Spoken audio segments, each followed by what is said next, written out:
ပြုလုပ်ရဒီပွဲတို့ကပြုလုပ်တဲ့ပညာပေးဟောပြောပွဲအမှတ်စဉ်16ကိုမကြာမီစတင်တော့မှာဖြစ်ပါတယ်ဟောပြောပွဲစတင်တော့အဖွင့်စကားပြောကြပြီးယနေ့ဟောပြောပေးမဲ့ဆရာကြီးကာတွန်းဟုတ်ပေသိနဲ့မိတ်ဆက်ပေးမှာဖြစ်ပါတယ်ခင်ဗျာ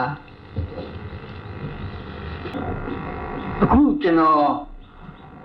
ပြောမယ့်ဟာကသတင်းစာနဲ့ကတ်တွန်းပညာလို့ကျွန်တော်ပြောထားတယ်ကျွန်တော်ပြောမယ့်ကတ်တွန်းအနေနဲ့ကတော့ရှုဝဲသဲဖို့ဒီဖြစ်နေတယ်ကြောက်ကြရည်ဖြစ်နေတယ်အခုကဘာမှာကတ်တွန်းဆိုပြီးတော့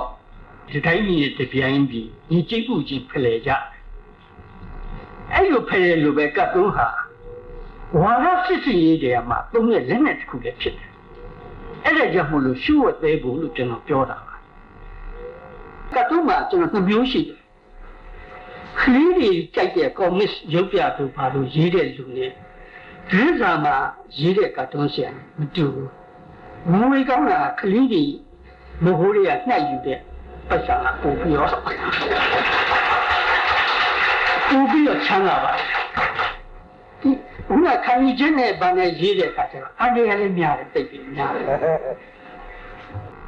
အဲ့တော့ကတ်တွန်းဟာတကယ်ကြလို့ရှိရင်နိုင်ငံရေးကတ်တွန်းဟာရည်ရည်ရတဲ့လင်းနေတဲ့ကတ်တွန်းကပုံများတယ်အဲလင်းနေတဲ့ကတ်တွန်းကြတော့ရပါခံစားဖို့ဟာကွန်မြူနစ်တို့လိုရိုးလူမှုရေးဟာတာတို့လို